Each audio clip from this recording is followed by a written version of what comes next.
explanation of causes of similar outcome. Sorry? The explanation of causes of similar outcome. Similar outcome.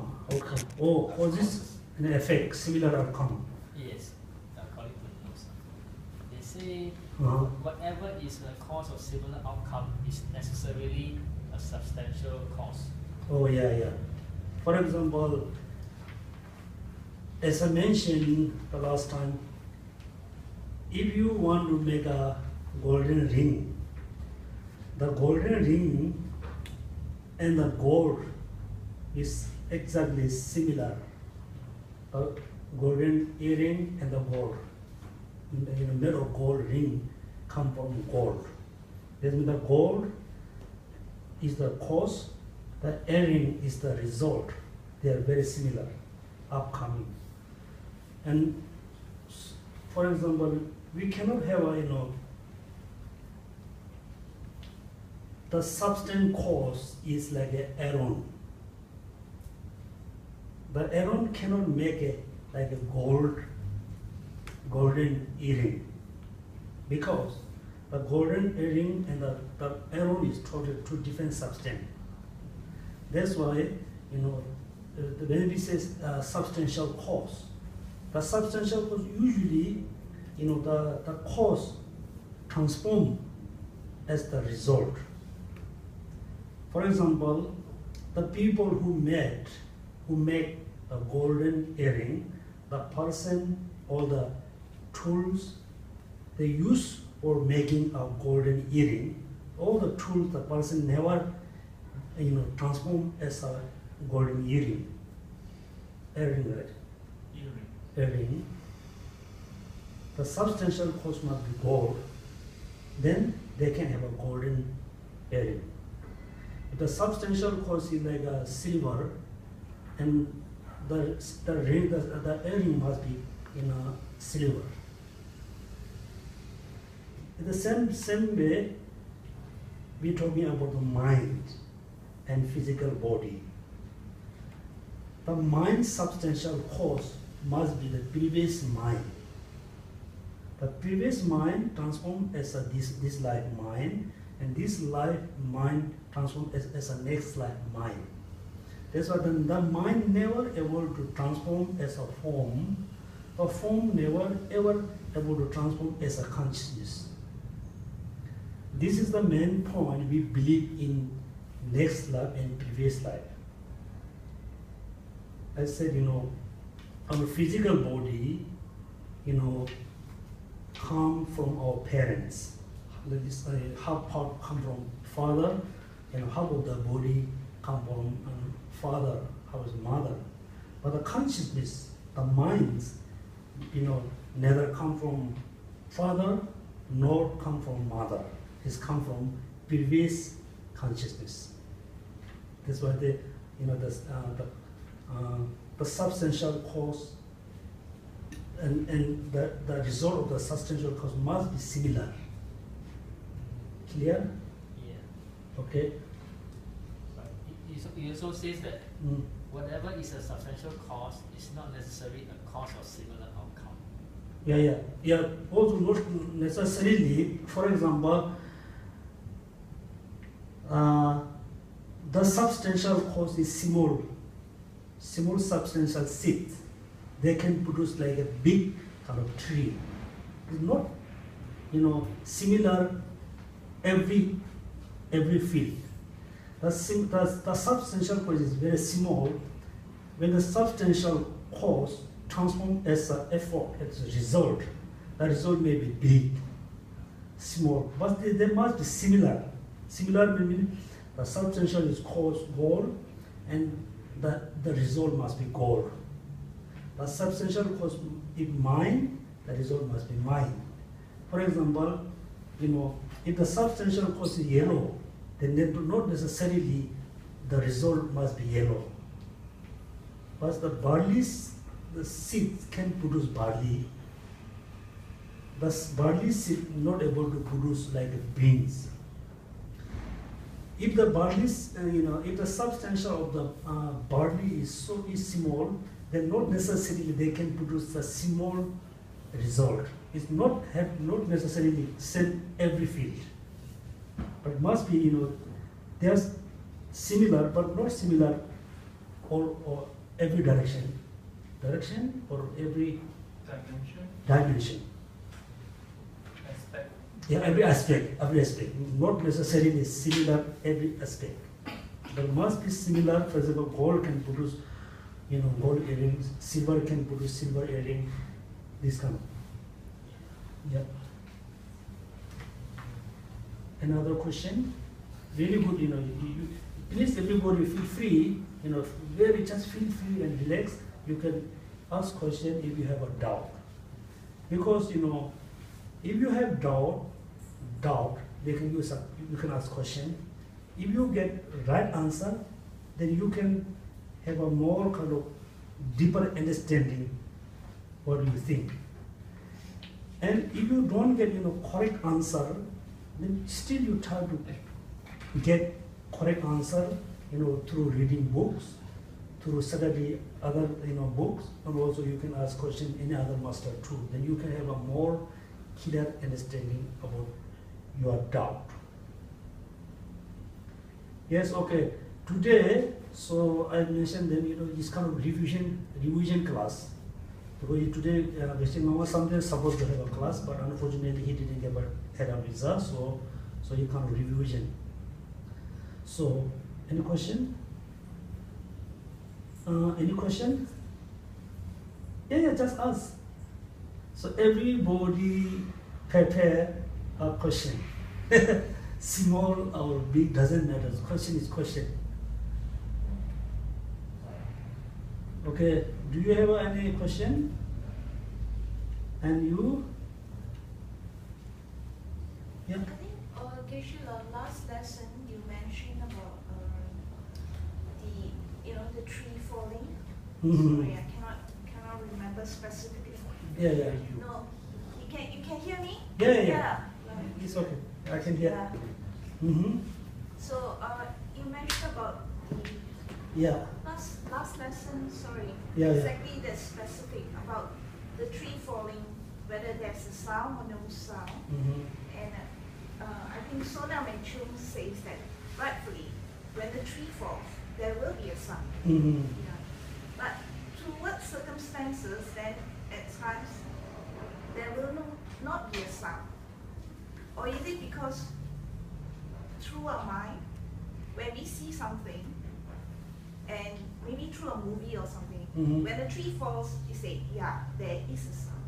But will there be instances where there isn't any sound? It is very possible. It is related to the definition of the sound. Look at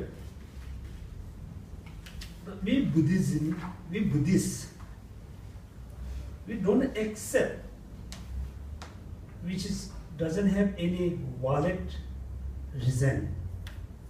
We don't accept whatever we accept, whatever we believe. We must believe in based on reasoning, based on logic, or based on valid experience. For example, when you say this is sound, this is smell. So how we can differentiate smell and sound? So that's why we said, look at, we have 5 senses. The air senses, air consciousness, only able to perceive the sound. That means if the something is sound, this must be comprehended by air consciousness.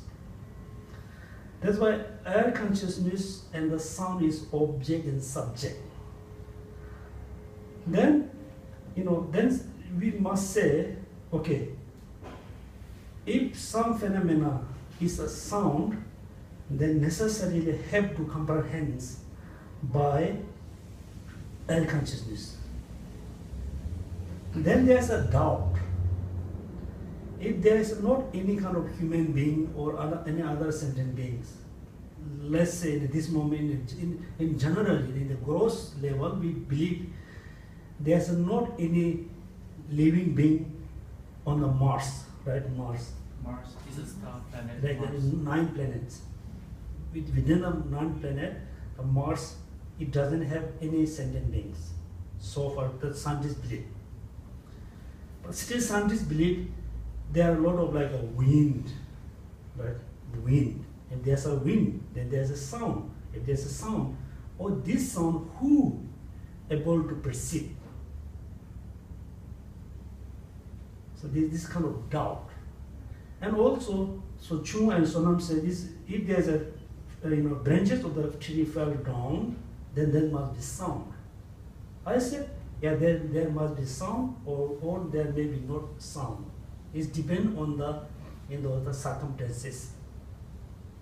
For example, if the tree branch fall very gently, very slowly, then there's maybe no sound.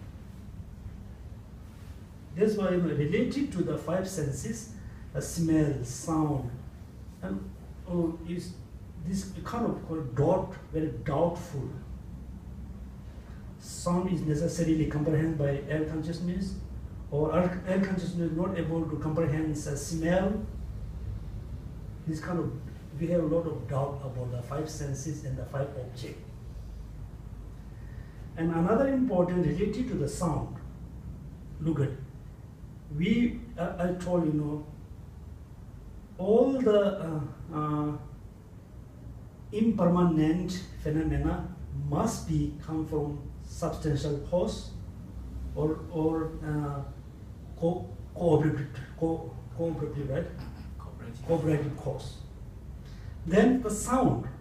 For example, if I play a gong, everybody can hear a sound.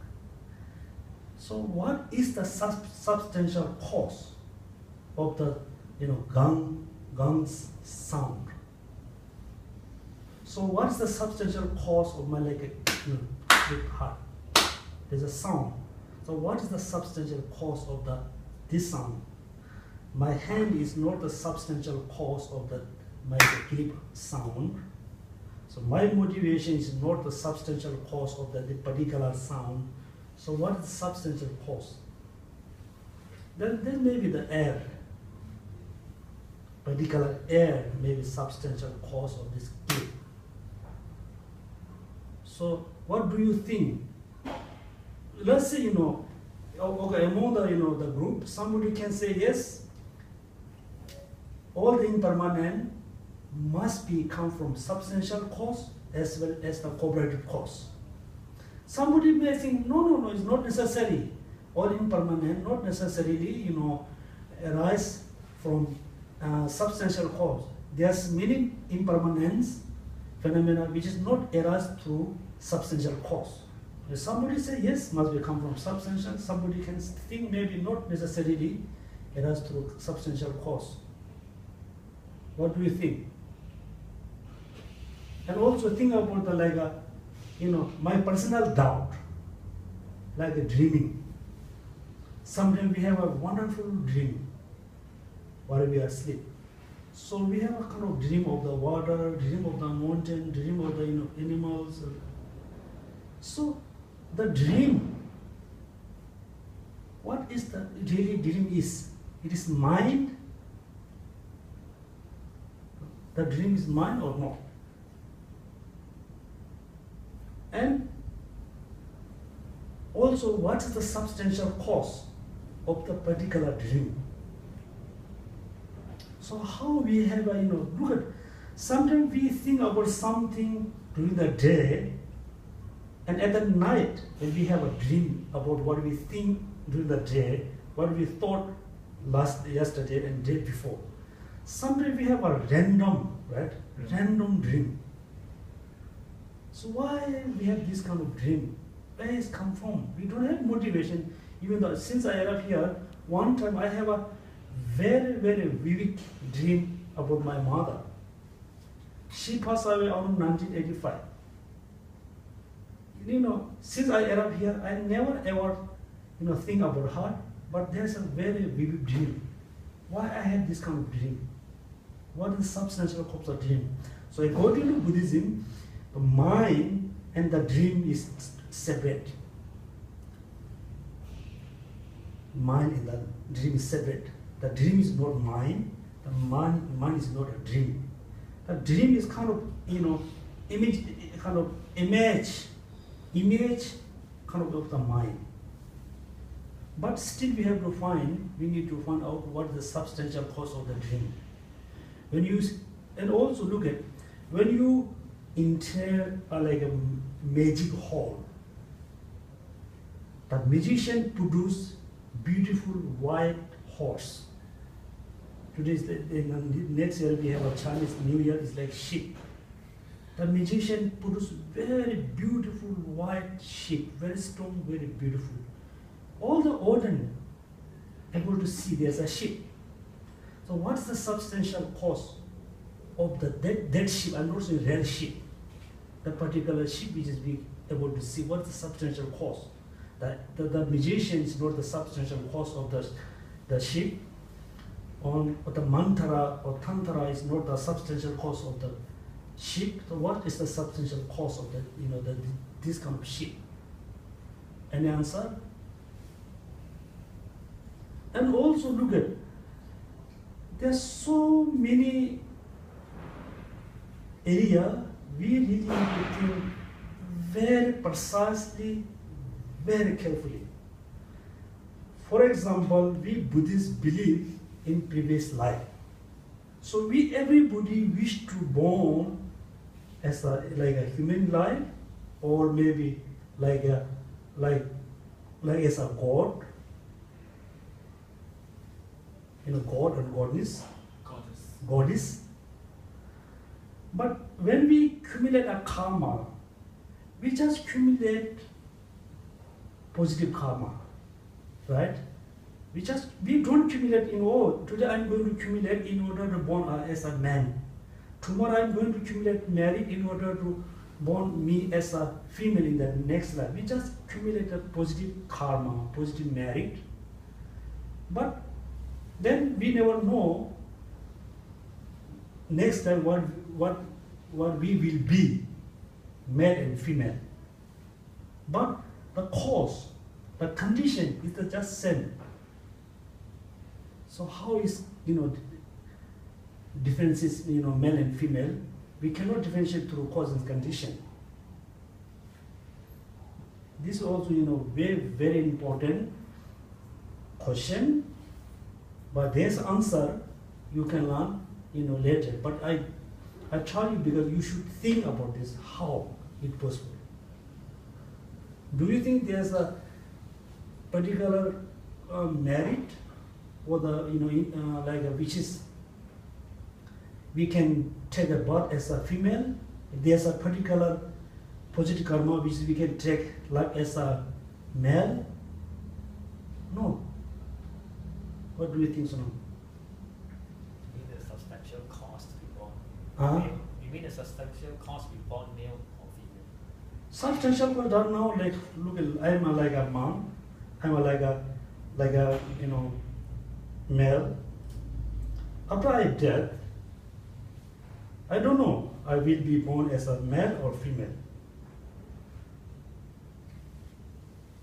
So, but through our cumulative karma, so we believe, we married or karma, we believe in the next life we will born like a good place and good people. It is okay, but how we can take as a female life? How we can take as a male life?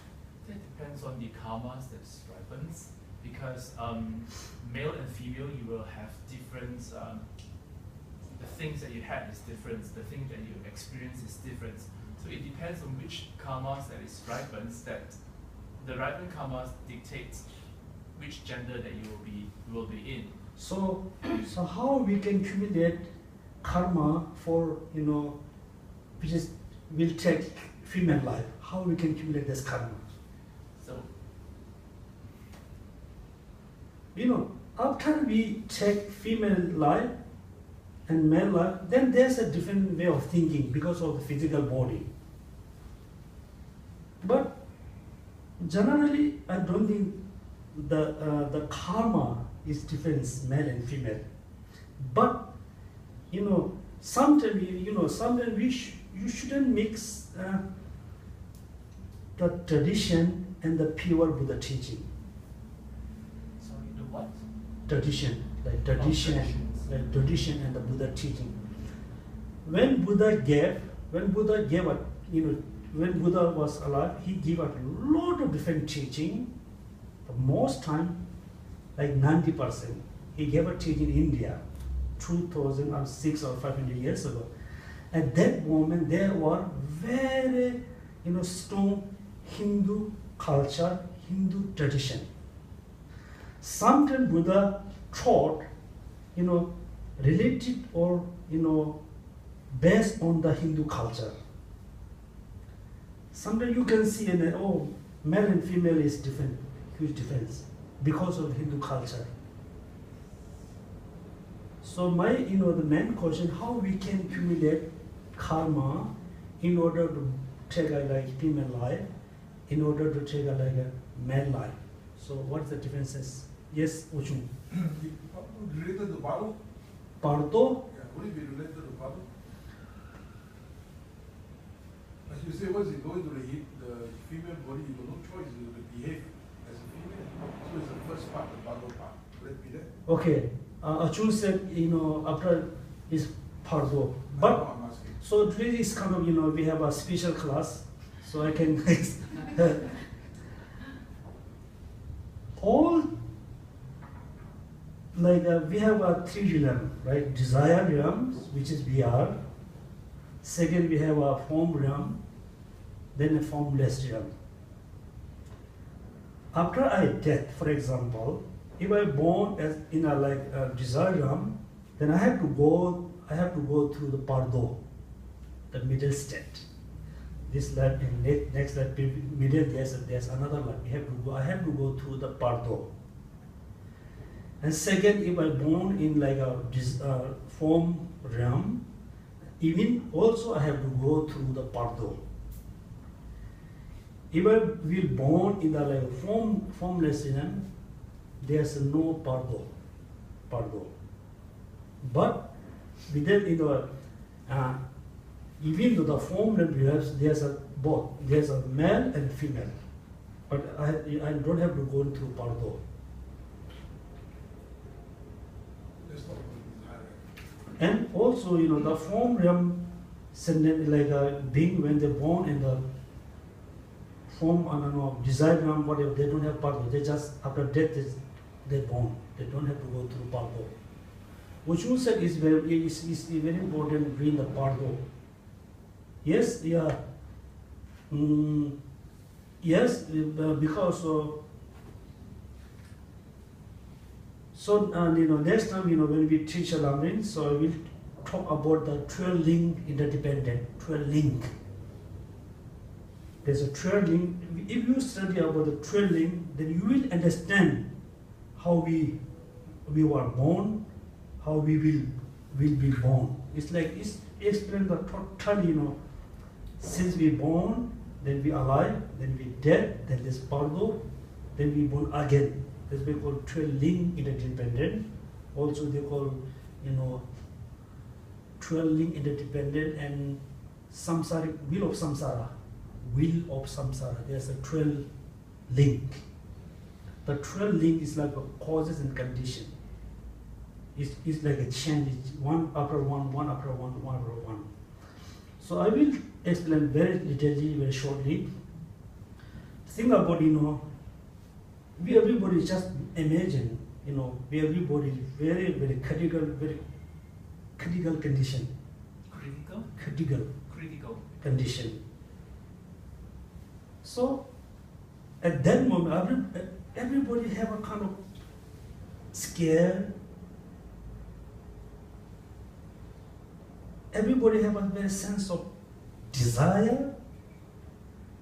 Everybody have a sense of expectation. Why we have a sense of scare? Because as a Buddhist, we believe that next life we believe in hell.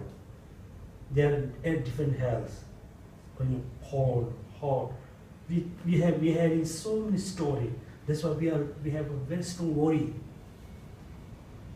And also we have very disappointed.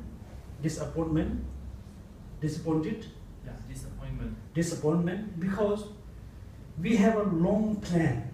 I want to do this, I want to do that. I want to go there, I want to go here, but I haven't finished yet. That's why we have a disappointment. Also, we have very sense of attachment because as a human being, we have some relative here and there. Also, we have some possesses here and there, possession, So that we have a scare, we have a doubt, we have a sense of attachment with our possession, we have very worried about next life. Then moment, we have our mind is totally full of kind of negative thing. Then slowly, all the gross consciousness, dissolve one by one. First the 5 senses dissolve. Then we have a less, because scare, less attachment, because we're not able to attach. Because our mind is becoming so subtle. But still, there's attachment, there's anger, there's ignorance. And that moment, is very, very, very important. Very important moment. Even though someone totally cheat their whole life. Since they're born, they're told cheat, bullet, liar. At that moment of the death, if the person has really positive minds, the person will take a good life.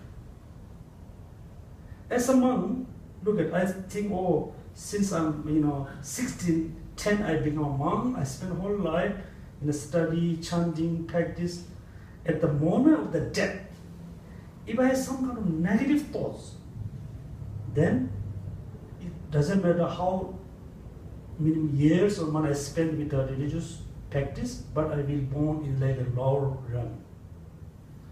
But the moment of death is so important, so crucial. It's look like the button, switch on and off.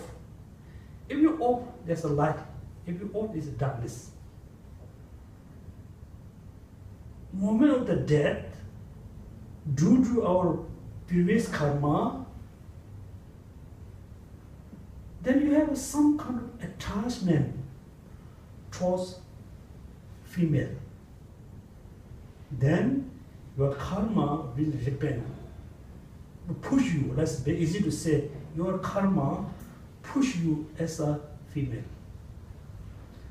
Moment of the death, if you have kind of sense of attachment with the male, then your karma push you as a female life in the next life. Then there's another question. Look at, we accumulate positive karma, also we accumulate negative karma. We have a both karma. Which is come first? Right? For example, you never know. In my bag, one is black stone, one is white. The shape in color is the shape, color, the weight is same. How can I understand this is white and this black in the bag? We never know which one catch in my hand.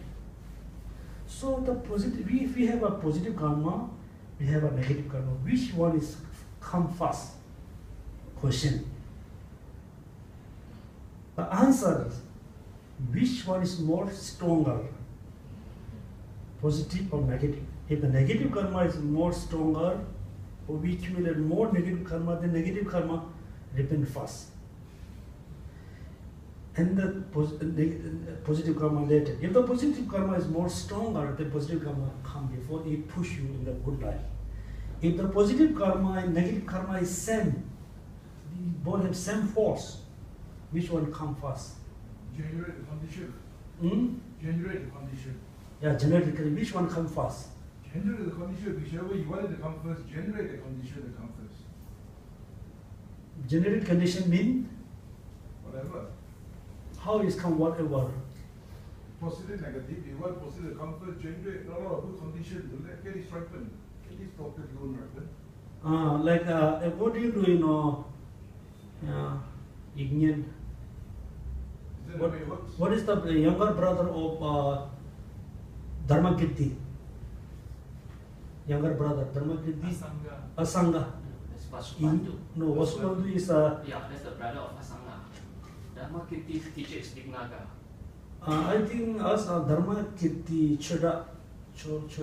I think Dharmakirti younger brother is Asanga is Vasubandhu, the Yogacara. I think Asanga Indian. So he mentioned that okay, the positive karma, negative karma is which is stone that come first. If there is a same, and which is cumulative first, positive or negative. And also very much depend on his what you saying, the generate, and also which you have more familiar, positive karma or negative karma. So that's the moment of the death. If you have sense of attachment towards female, then the karma push you as a female. At the moment you have sense of attachment with the male, then the karma push you as a male. But the karma is not different. The attachment, change the life. So, yeah, that's why the bardo. Somebody have to go through bardo, somebody doesn't. Okay, so any question? Okay, sure. I want to bring back to the other questions about the direct cost and substantial cost. Previously, you explained that the direct cost is the one that immediately, there's no gaps in between, so Yeah. immediately. So like moment 1, moment 2, moment 3. So moment 2 is the direct cost of moment number 3, right? Yeah. So does it make moment 1 indirect cost of number 3? Right, correct. Even it is like, the reason I want to ask this is because of consciousness or the mind that the streams of flow, because they are you can't differentiate them except the times that they occur. 2, number 3, number 4, number 5. So number 1 is the direct cause of number 2. There's no any gap. Look, number 1 is the direct cause of the number 2. Number 1 is the indirect cause of number 3. Indirect cause of number 3. So is number 1 becomes beside indirect cost, does it a substantial cost of No. number 3? No. Number 1 has a 2 substantial cause and cooperative cause. That's why all impermanent phenomena must have a 2 cause, substantial cause and substantial cause and cooperative cause, or secondary and primary cause. Must have. So it can be direct and substantial, or Both of these, the number 1 is the substantial cause. The number 2, the number 1, for example, number 1 has a substantial cause as well as a cooperative cause. So both of them is the direct cause of number 2. Okay, direct. So indirect cost. What about indirect cost? Indirect cost, does it have substantial and cooperative? Indirect cause, direct cause, doesn't matter. All impermanent phenomena must have substantial cause and cooperative cause. Secondary cause and primary cause. Look at number 1 is the direct cause of number 2. Number 1 is the indirect cause of number 3. And number 1, number 2, both is direct cause. Number 1 and number 2, both of is indirect cause of number 4. Look at number 1 is the direct cause of what? Number 2. Number 1 is indirect cause of number 3. Number 1 and number 2, both of is indirect cause of number 4. Then 1, 2, 3, 4, all of them, cause of the number 5. But 4 is indirect cause, 3 direct cause, 3, 4, 1 is indirect cause. So indirect means there's no gap, number 4 and number 5. Even then, for example, when we have a arising anger for 5 minutes, number of moment of the 1 minute, then number 2, 3, 4, 5. Number 1 is the direct cause, the moment second, and number moment 1 is the indirect cause of moment 3. So you should think, all impermanent phenomena must have cause and condition. Without cause and condition, there's not any, there can be impermanent. Right. Sorry, play a little bit with the English word. Cause and condition. Is it cause is the direct cause, condition is the cooperative cause? It depends. It depends. Look at it's good question. Direct, indirect is not related to the substantial cause and cooperative cause. It's related to the duration. So time is the factor. Time. And substantial, look at, for example, when the spot, right, stove grow for like 5 minutes. 1 minute 1, moment 1, moment 2, moment 3, number 5. First moment, the stove has substantial cause, cooperative cause, both. The substantial cause always transform number moment second, moment third, moment fourth. The substantial cause is transforming. It's going through.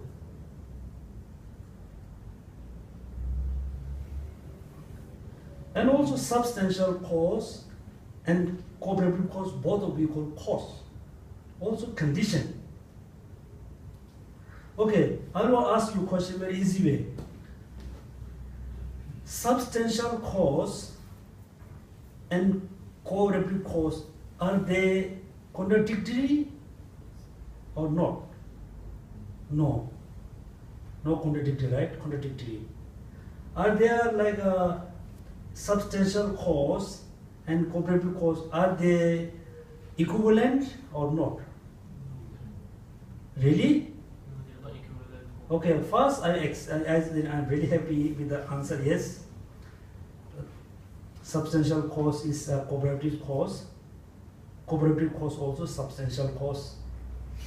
But there is no equivalent. Okay, Sonam said no equivalent and Mr. says no equivalent. Okay, can you posit something is a substantial cause, not cooperative cause? Can you posit something is cooperative cause, not the substantial cause? Okay, first Sonam, can you posit something is substantial cause, not the cooperative cause? And can you posit something is the cooperative cause, not the substantial cause? So the mind streams, the previous mind is the substantial cause of the current one. Mm-hmm. So it is not cooperative cause of the current one. The previous one is not the cooperative cause. It is a substantial cause. Yeah, but still, the previous, the mind is the substantial cause of the second moment of the, is correct. But I'm going to say the first moment of the consciousness is the cooperative cause, but it's not cooperative cause, the second moment of the consciousness. Oh, sorry, you have to rephrase that. I'll say it slowly. Okay, let's say there's a mind with a 3-minute duration. 3 minutes. The first moment of the mind, substantial cause of the second moment of the mind. Everybody understand, right? Okay, very clear. First moment of the consciousness is substantial cause of the second moment consciousness. is correct. The question, the first moment of the consciousness is cooperative cause or not? I know it is not cooperative cause of the second moment, but still it is cooperative cause. For example, I gave you before, for example, father has a son, father has a parents, right? The father is the middle, he is a grandfather, he is a child. The middle in the father, he is a son of his own father, he is the father of his own son. That means the father is father as well as the father is son.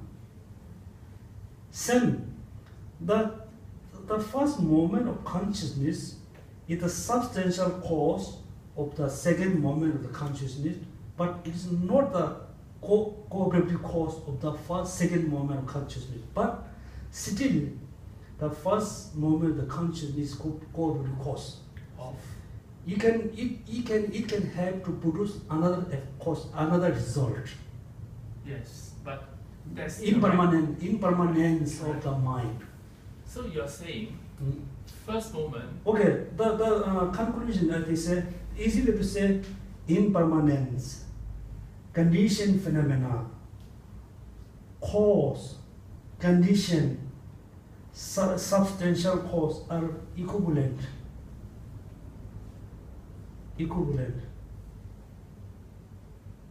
Impermanence, cause, condition, substantial cause, or cooperative cause, secondary cause, primary cause, they are equivalent. Depending on where. Oh, if you particularly go the depending, then there's a different. That's why true is cause. Let's say number one is cause, number one is condition, number one is substantial cause, number one is cooperative cause. But number one is not the cooperative cause of number second. Number one is the substantial cause of number two. The easy way to think about the father and children. The father is son of his own father. He is not father of his child or children. So according to Buddhism, Buddhist philosophy. Sorry, you should able to rephrase that. You said a father is not a father of his son. No, his father. No, the father is the father. He's not father of his father. Okay. Right. That's why the number one is the cooperative cause, not the cooperative cause of the number second. It's the substantial cause. If you go in specific, very particular way, then there's contradictory. Generally, yes, I said father is the son, or as well father. And direct, indirect. Said why I need to teach direct and indirect, because if there's a very strong influence in the direct cause, then there are a lot of influence of the direct result have the influence. For example, number one has a very lot of influence of the negative force, then the result should have a lot of negative force too, which is very direct. Number one has a very very strong influence of the negative thought, then maybe not that enough influence of the number 5, because there's a gap. That's why we usually waste the motivation. According to Buddhism, whenever you do practice, 3 things is very important. 3 things. The beginning, motivation. Middle, in the actual moment of the activity. Number 3, the dedication. Dedication, number 3. If you don't have a good motivation when you do practice, then you practice for 2 minutes, 5 minutes, 10 minutes, half hour, 1 hour, whole day, all the duration not really going to be good practice because you don't have a good motivation. For example, if you have some miscalculation beginning of the month, beginning of the debt, then the whole month have a problem because you have a miscalculation beginning of the month. So motivation is so important. And actual active moment. Even though you have really good motivation beginning of your practice, while you practice, if you are not really fresh, focus, then you think, yes, I'm practicing something 5 minutes, but 4 minutes you are not really practicing. Your mind is going different direction. That's why the actual active moment you must conjoin whole with the motivation. Okay, motivation, real active moment, you really have to join, not separate. Then when you finish your practice, good motivation, very focused, very fresh, finish, then right after finish your practice, whatever you practice, just you think, oh, so whatever I accumulate merit or karma, I must, delegate this merit karma in order to whatever you want, in order to fulfill your wishing. As a Mahayan Buddhism, whatever you accumulate merit, you just dedicate in order to, achieve Buddhahood, sake of all sentient being. For example, when you give $1 to the beggar, you should think, okay, I'm giving this dollar to the beggar in order to achieve Buddhahood for benefit all sentient being. Look at, when you have a motivation for all sentient being, then you no really need to worry about individually.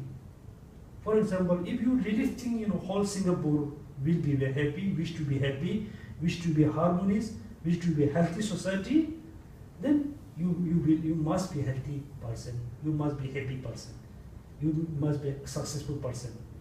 If you individually think, okay, I want to offering this to someone, I'm doing this someone in order to help myself, then there's no guarantee you will be happy or not.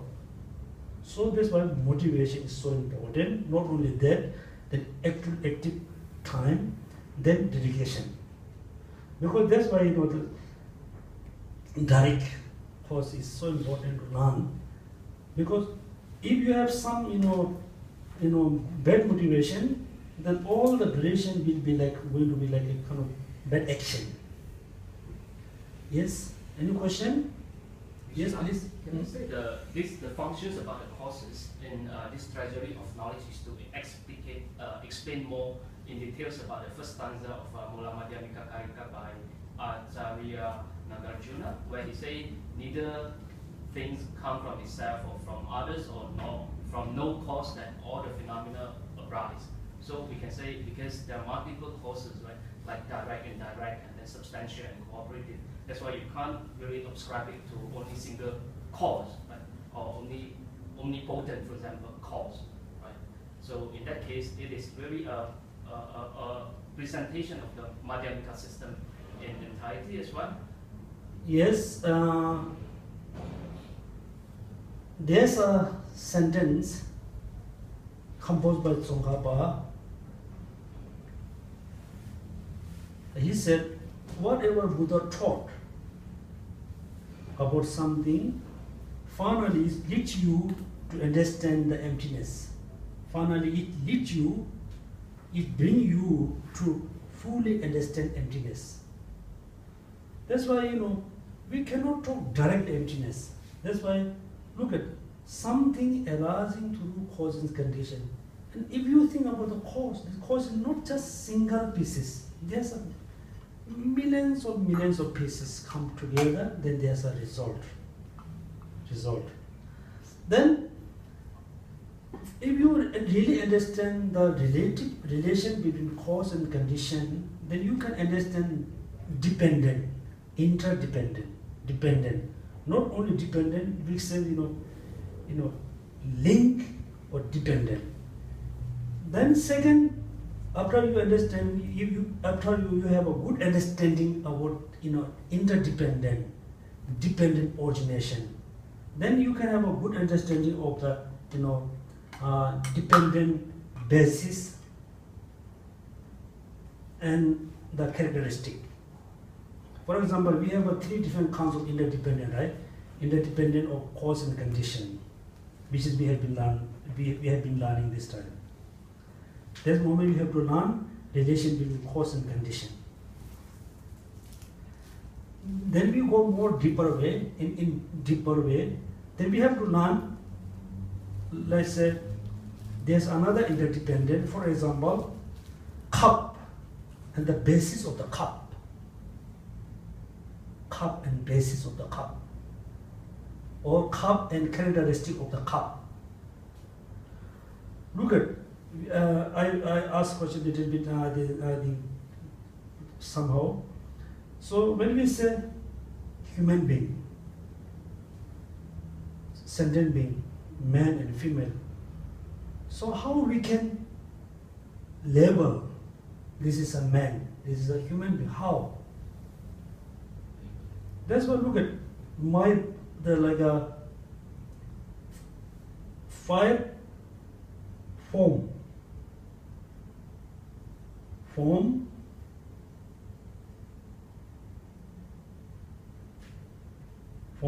feeling, form, touch, form, touch, sensation, feeling, and number 4, there must be 4 or 5. As a form, feeling, sensation, consciousness also is one of them, and then the taste. No, it's different. Anyway, look at, now we say my body, my mind, we say then me, right? Me. When we say me, how do you feel? When we say I, me, we never think, this is me. My head is me. My eyes, my whole part of body, we never think this is me. We say there is still yes I. So what is the relation between I and your body? You are very dependent on your body, you are very dependent on your consciousness, you are very dependent on your feeling, sensation. This kind of link is not linked as a cause and condition. Or Singapore, and the name of the Singapore, right? Name of the Singapore is just a sound. You can name always sound. Let's Singapore. The Singapore and the name of the Singapore, there's a connection. The connection is not causes and conditions because they're always together. And also Eastern Mountain and Western Mountain, there's a link. The link, the relation is not relation of cause and condition, because Eastern Mountain is not the cause of the Western Mountain. Western Mountain is not the result of the Eastern Mountain, but still we can call Eastern Mountain and Western Mountain. There's a link. The link we call also dependent, interdependent, but not causes condition. Right? Yeah. So that's why number 2. Then number 3, he mentioned about the Madhyamaka way of how we can possess all the phenomena. Then it's so difficult to understand because everybody just imagine okay, my head is not me, my neck is not me, my upper part of body is not me, the lower part of body not me, all the emotion is not me. Does mean am I really exist? Right? That's why if you try to understand the conventional level truth, then you may not able to find the ultimate truth.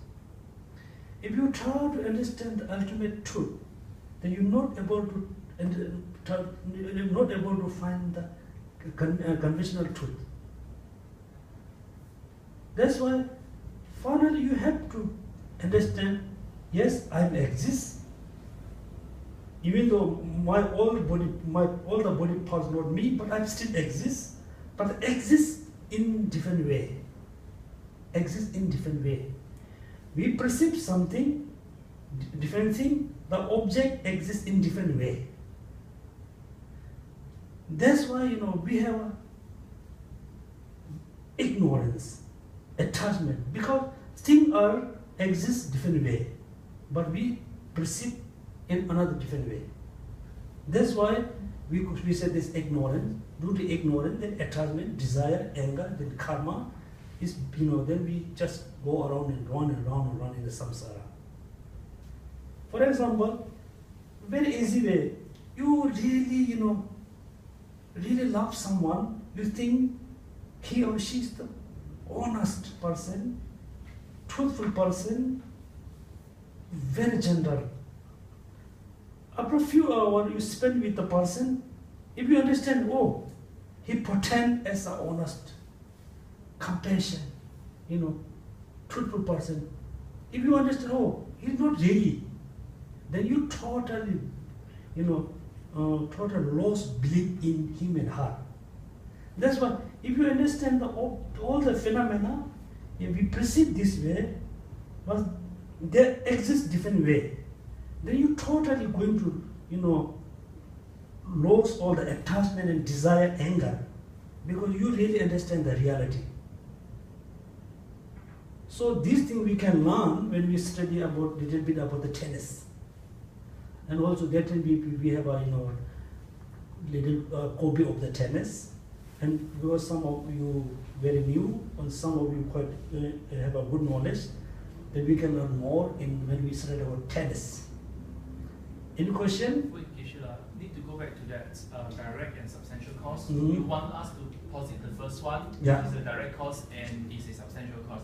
And there's a second one that you want us to posit. What was the question again? No. Some impermanent is the cooperative cause, not the substantial cause. Can you pause it? Any impermanent things? When I say pause it, can you give an example? Sorry. So what do I need to posit? I need to write it down. No. Something which is cooperative cause, not the substantial cause. Okay. You were asking someone to posit. Yeah. Anybody pause it or maybe not? Something is cooperative cause, not the substantial cause. Can you think about something? Maybe in terms of tree, for example, Tree? The growth of oak tree. Oak tree. Yeah, maybe it's an oak tree, right? But the cooperative substantial might be The seed? supporting. Yeah. The seed is the substantial cause. Yes, and then the earth where it exists is the cooperative with the water. Yeah, that's why I think that's why the oak tree, the seeds of the oak tree, when the seed is the substantial cause of the oak tree, the 5 elements is the cooperative cause of the oak tree. But still, the 5 elements, water also is substantial cause or not? Without that, it can. No. Within the 5 elements, the fire, is it substantial cause or not? Within itself. Yeah. Yes, it is substantial cause of the second movement of the water. Yeah. But the water is not the substantial of the tree, but still the water is substantial cause. The fire is substantial cause, but not substantial cause of the tree, but still substantial cause. That means all the impermanent phenomena must be substantial cause and cooperative cause. This is equivalent.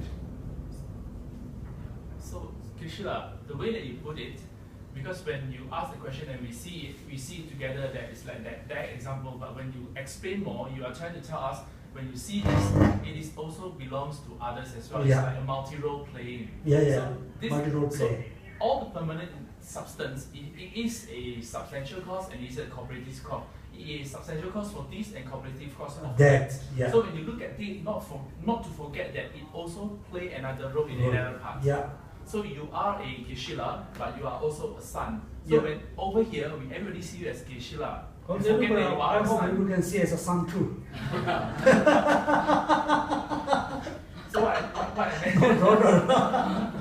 So we forget that you are a son Yeah. too. Yeah. So because of these, that leads to other things. So every time when we think about things, we have to remember Yeah. of these points. So this is what you're trying to tell us. Yeah. Is it correct? Yeah, it's correct. It's really correct. That's why, when another important, so as a, as a human, we live together. Sometimes we have a lot of argument. Sometimes we have a lot of happy moment. So when we have an argument, we always pick on, oh, you, right? You, he, they. But we never think that the problem also some part come from my side. We always say you. Look at you, he, she. If you know, if all the impermanence has involved so many causes, condition, then also thing was when we have a really bad argument, I don't have to be angry because one half of it is coming from my side. If somebody say I'm sorry, for you very easy to accept because you say yes, the problem half is coming from my side, half maybe more than half is coming from my side, 25 coming from their side. Therefore, you very easy to have a forgiveness for them. And also, when somebody break like a glass, these glasses. There's so many the factor. One, I careless, or sometimes I totally forget I have a glass on my hand. I just fall. Then I thought, oh, I'm really careless. Not really, because I totally forgot I have a glass on my hand. So that's why whenever you have some kind of bad argument with your brother and sister, with your family, you just think in many different ways. Is totally his or her fault, or is totally my fault? Maybe it's half, or maybe 75% me, 25% from them. Maybe 90% from me, or just 10% from him. But you should be blamed 100% from you. So I'll give you a very nice example I learned when I was in Bodh Gaya. When we say you really bad, how many fingers we ping pong? Just one. No, so we never say you really bad, you really bad. Like you. Then 3 fingers is pointing outside. Okay. Not only he, also you. You are more than him. Right? And also when we respect, we never say, please come.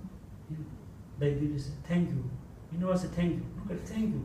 Like all something, thank you, like all friends. That means when you say thank you, you really appreciate to someone, then you fully, your mind is fully be positive. Then say thank you for your total open heart frame.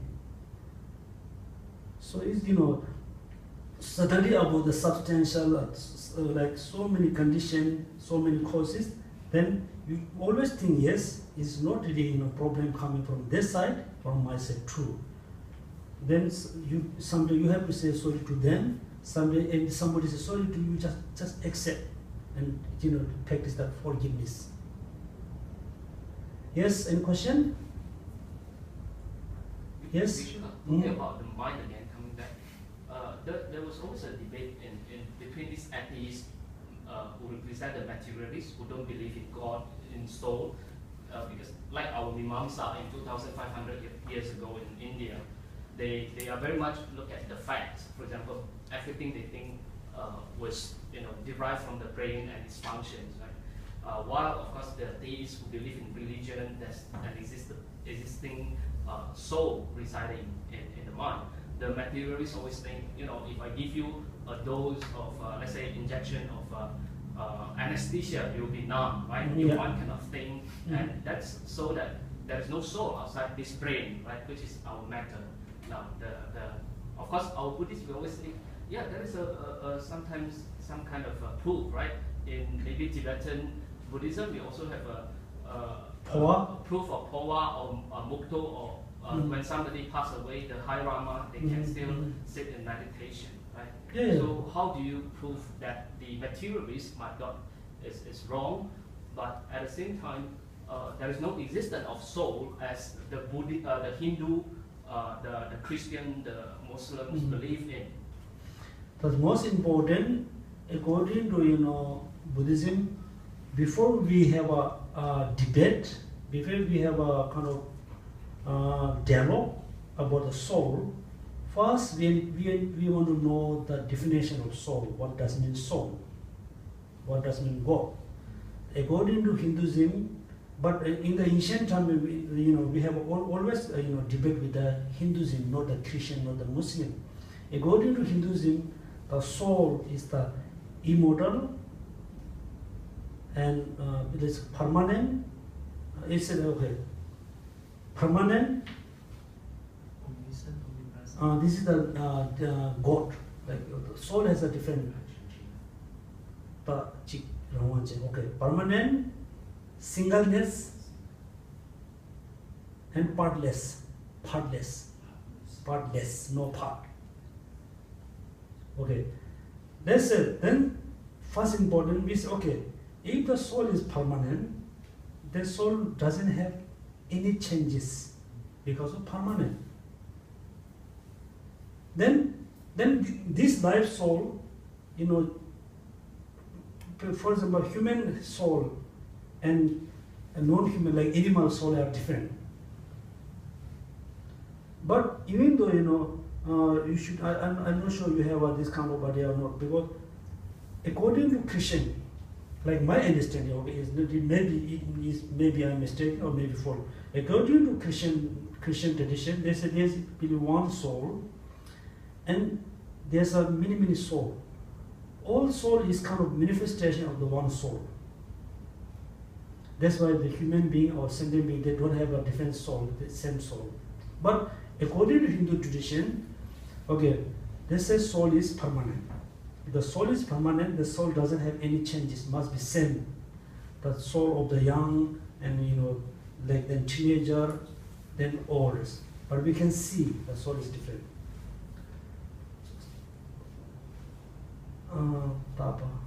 Singleness.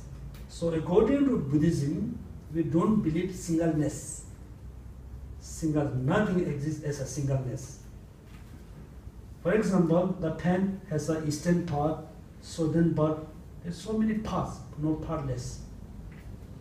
Not only oneness. So if the soul is a partless, then we don't say, oh, my last year's soul, this year's soul, next year's soul. We cannot talk about this way, soul. So Buddhism, totally reject soul and God, because it doesn't make sense that when they give a definition, we don't feel it makes sense. And also, we shouldn't think, God is not exist according to Buddhism, but you shouldn't think the people who believe in God, they are totally kind of, ignorant people. You shouldn't think this way. For example, somebody asking about what the definition of mother.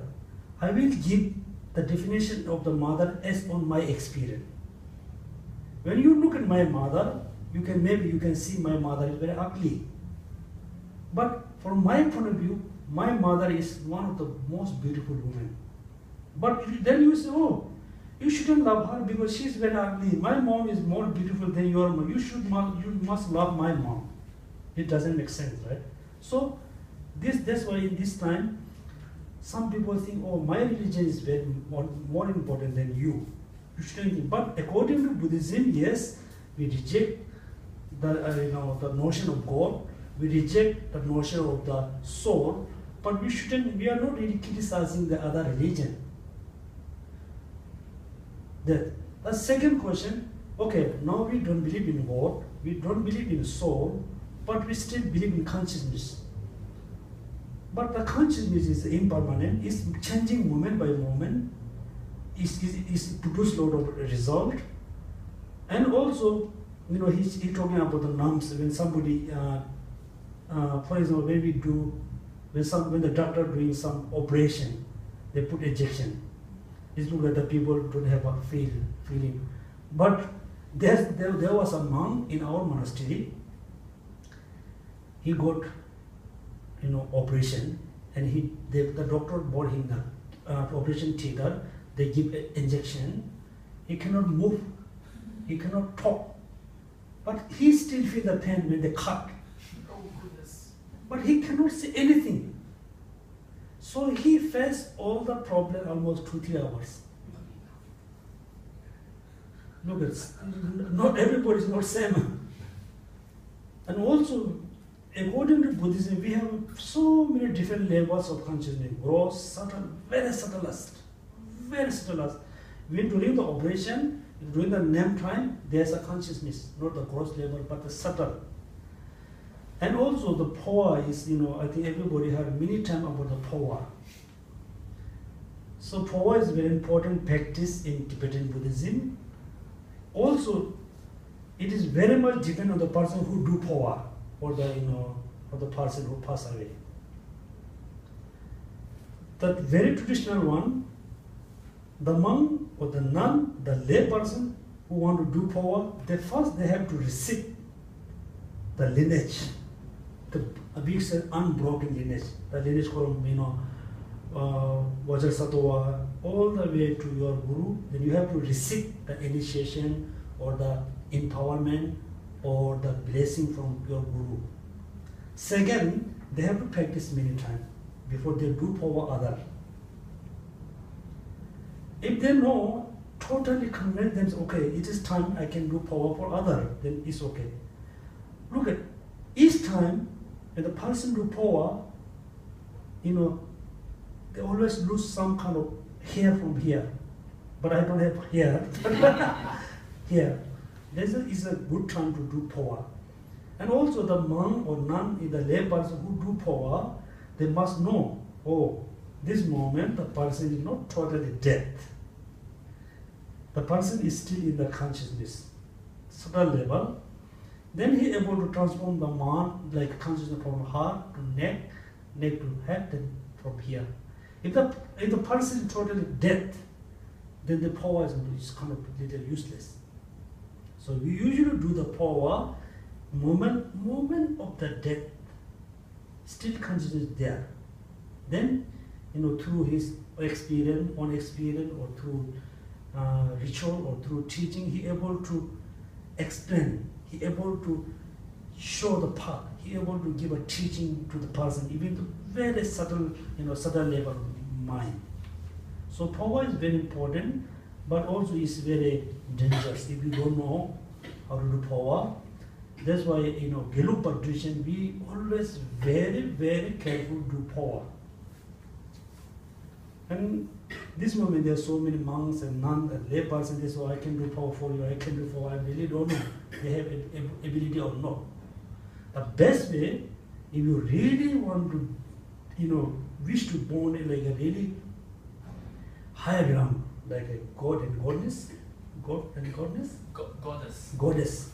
Or if you really wish to born in a pure land, if you really wish to be being born again in the human life, then you must practice sense of compassion, kindness, tolerance, non-attachment, and moment of the death. Then you are able to control your mind. You always able to maintain your mind in the positive way. Within the positive mind, if you pass away, you don't need a power. there's a guarantee you will born in the, you will take good life. That's why, right now we are preparing for dying. How to control the negative thoughts, how to control attachment, desire. Then always try to maintain the positive mind. Then if you are able to pass away within the positive mind, within the remember Buddha, Dharma, Sangha, within the remember, you just remember Amitabha Buddha. And I don't think you are able to recite within your mouth, but you still you are able to recite in your mind. We call recite within the mind. For example, if you stay, very quietly, still you can able to, recite the mantra within your mind, right? Be quiet. For example, so I'm reciting Om Mani Padme Hum in my mind. So moment of the death, because you're not able to open your mind, it's too late. Then you need to learn how to recite the mantra, how to recite the name within your mind. You look like listening sound from your heart. That is the best power. Power means, kind of transform into upper level, transform. Okay? So almost, we have 5 minutes. I have questions. Okay? I Yeah, still no have a lot of problem. questions. Back to the class that you teach, because we start from selflessness and we come to permanent and impermanent. You give only one example for permanent, which is the space. No, I give lot of all the emptiness of the phenomena. All the emptiness of the phenomena. All the emptiness of the phenomena. Is permanent. That's the only permanent, or is there any other? Oh, many. Example, I have little worry about you. You're going to have a lot of confusion. For example, existent phenomena is permanent. Object of knowledge is permanent. But it is not necessarily be permanent if it is a existent phenomena. Existent phenomena is permanent. If something exists permanent, not necessarily permanent. Generally, existent phenomena is permanent. Object of knowledge is permanent. And there's a four equivalent, right? Yep. Object, knowable object, existence. Existent, yeah. They are permanent. It doesn't mean all the phenomena have to be permanent. How did you posit that is permanent and a phenomena is permanent? Any example of that? So this answer, not really satisfied answer, because when we study about the collective topic, we usually say existent phenomena of knowledge of object, they are permanent, because the knowledge of object and the permanent have a common ground. Knowledge of object and permanent have a common phenomena, which is emptiness of the books, emptiness of the table is the permanent as well as phenomena. That's what we call, existent phenomena is permanent. Then we debate, okay, then existent phenomena must be impermanent, because existent phenomena and impermanent has a common object. For example, this cup. The cup is existent phenomena as well as a cup. Then the answer is very strange for me. Then we usually reset the list, okay, permanent, among the permanent and impermanent, permanent is more important. Among the permanent and impermanent, permanent is more important. How did you say that? And existent and non-existent, existent is more important than the non-existent things. Important or dominant? Important. Important. But I haven't really got this answer why we call so-called, phenomena is permanent. All phenomena is not permanent. Generally, phenomena is permanent. Generally, object of knowledge is permanent. Generally, existing phenomena is permanent. But if it's permanent, has the quality of unchanging. Yes, generally we say yes, existing phenomena doesn't have a sorry. changing. For example, emptiness of the cup, it will never transform into emptiness of other things because it's always emptiness of the cup. When it exists as emptiness of a cup, it is emptiness of the cup. It doesn't have next moment, present moment, or anything, and it is only that. So that's the reason why you say that it is permanent. But it is also impermanent because it is subjected to number one, change. Because without a cup, there won't be a emptiness of the cup. So that is how it is permanent and it is also impermanent. Yeah, and actually Sonam raised really good question. Also we had a debate about that. Even though I cleared the doubt, I think after 15 years. I don't have 15 years, Kishina. You don't worry, you study next life. Because look at, it's really, very important topic. For example, you say this cup is impermanent. Very importantly, this cup has a two truth, conventional truth and ultimate truth. The cup itself is conventional truth. Conventional truth, not ultimate truth. The emptiness of the cup is the ultimate truth, not the conventional truth. Within the two truths, the conventional truth is impermanent. Not all of them. Let's say cup is conventional truth as impermanent. Emptiness of the cup is ultimate truth, it is permanent. Then the question, okay, then we say, is emptiness of cup is permanent? They say yes. Then when I break the cup, the emptiness of cup still exists? No. Yes. When somebody break the cup, the emptiness of cup is gone. Then why not the emptiness of cup is impermanent? Because when the cup broken, yes, then there's no more emptiness cup. When the cup come into exist, the emptiness come. But why we don't accept that emptiness cup is impermanent? Why not? Then the answer is. How can you break the emptiness of the cup? Sorry? How can you break the emptiness of the cup? it doesn't break the No. You break the conventional cup, you didn't break the ultimate cup. When I break the cup, Yeah.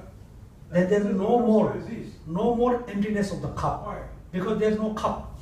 Yeah, emptiness of the cup is no cup. Of that cup alone. Because emptiness cup is the characteristic of the cup, like quality. It's kind of quality of the cup. Yeah. When I break the cup, the quality of the cup has gone. But the emptiness of the cup still exists. No. Then yeah. Ujung said, if somebody break the cup, the emptiness cup of still exists, Ujung said. Then I said, when somebody break the cup, if the emptiness cup exists, where it exists? Exists where? Exists where? Exists as the emptiness of the cup, ultimately. Exists as the ultimate. Where? It must be depend on somewhere. Depends on where. So you go back to the Thought. Must be. Yeah, it's really good, Yeah. Mm. It's a thought. But I think do you mention to say that emptiness of cup in general or emptiness of the cup alone? That's no thought. Let's say that cup alone, right? When you break it, Now, the emptiness cannot be broken. Good debate. But Let's go. If you point at emptiness of that cup alone, that means you see emptiness as a permanent entity. If we are into that thinking, then we are trapped into emptiness as an entity. Nagarjuna say there's a danger, right, of falling into nihilism. Oh, yeah. It can't be. Okay, let's say easy way. I think let them everybody understand. Cup and beauty of the cup. And Cup and beauty of the cup. Cup and the beauty of the cup is oneness or separate? Oneness. Who? Cup and beauty of the cup is just oneness or two separate things? Two separate things, right? Because beauty of the cup is the kind of special quality of the cup. You take away when I break the cup, the beauty of the cup has gone. No more beauty of the cup because the cup, no more cup, the no more cup, then the no more beauty of the cup. Same, there's this example, okay? When I break the cup, let's say, emptiness of the cup is kind of characteristic or quality. Not really quality, what we call beauty of the cup. Is kind of. The emptiness of the cup will be objectively, the cup is empty. You make of millions of atoms and molecules, that's about it. Oh, I think that means, I think How can it be destroyed? No, it doesn't, when we say emptiness, it doesn't mean, it's kind of nothingness, right? The absence of a cup. Absence of a cup. Uh-huh. Use the word absence of a cup. Okay, I think now we have a bit of time. It's really good. Now we're going to have a more debate and argument, and I can see some of you not really comfortable about arguing. We must have a argue and must have a debate. Okay, because we follow the Nalanda tradition. Of course, the Chinese Buddhism flourished from Nalanda. Yes. But this is a very unique and very important tradition in Nalanda because when you have an argument, then you have your doubt clear. When the doubt is clear, then you have more good understanding about the phenomena. So until now we don't have an argue, we accept everything what the Buddha said, what the master said, we just accept yes. Then we don't have really progress. Someday you just argue yourself. Okay, this is permanent, this is impermanent. Why this is impermanent? Why it is permanent? What's the difference in this and this? What is the difference of Buddha, Dharma, Sangha? Buddha is permanent or impermanent? Sangha is permanent, impermanent. Dharma is permanent, impermanent. You just think yourself. Then you can have really clear understanding about that. And thank you. No, sorry. What we meant is if you have other engagement, you are free to go, but Gisela is kind of stay here to answer the further discussions that you had just now. Yeah. So you were saying how to separate the emptiness of the cup and Cup. the cup, right? Yeah, like my understanding about, the question is, cup is permanent. If emptiness of cup is permanent, why? Because when the cup come being to exist, the emptiness cup also being to exist. When the cup not more exists, the emptiness of cup not more exists. So why you really saying emptiness of the cup is permanent? This is the question. Yeah. The cup has a substantial cause. The cup has a co-operative cause. The cup has changing due to their own causes and condition. The cup is impermanent, is changing moment by moment due to its own causes and condition. But when somebody break the cup, the emptiness in cup of the emptiness no more exists. But the emptiness is no more exists. It is not due to the causes and condition. It's due to the basis. Establishments of the cup itself is ceased to exist, so the emptiness is ceased to We exist. cannot pick on this kind of emptiness. Yeah. Because when there is no cup, there is no emptiness of the cup. But emptiness, it doesn't transform and it doesn't have a cause and conditions. Those characteristics that you point to impermanence, Yeah. all has been negated, which is why you say emptiness of a cup is permanent. Mhm. But emptiness of a cup is not an entity or a object that is created and destroyed. It is a establishment basis. It's That come what by you're causes trying and to conditions. It's not come by causes and condition. But in order to understand permanent, impermanent, one important, then we must understand. We must have a good knowledge about the conceptual thoughts. Conceptual thoughts. We have a thoughts, conceptual thoughts and non-conceptual thoughts. So once you understand, okay, within our mind, some minds or some mental factor is conceptual thoughts. some mind is not non-conceptual thought. Then you have to must differentiate two of them. Then for you it is easy to understand, permanent and the characteristic. And as for example, I say, for example, cup and existence of cup is we call one entity, right? Yeah. One entity.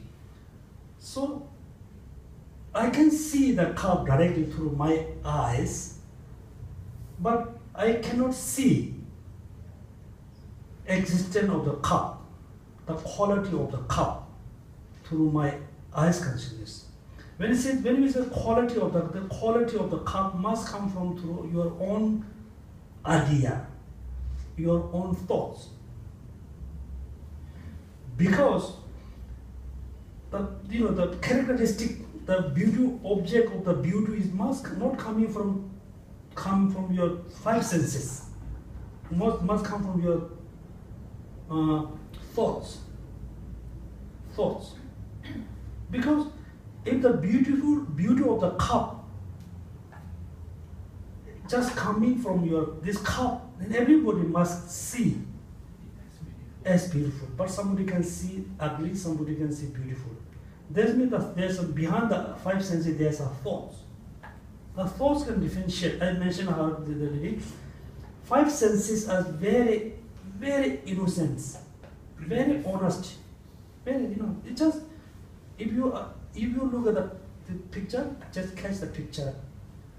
Chair, just catch the chair. It doesn't have any kind of say nice and bad. You just catch the image, very innocent.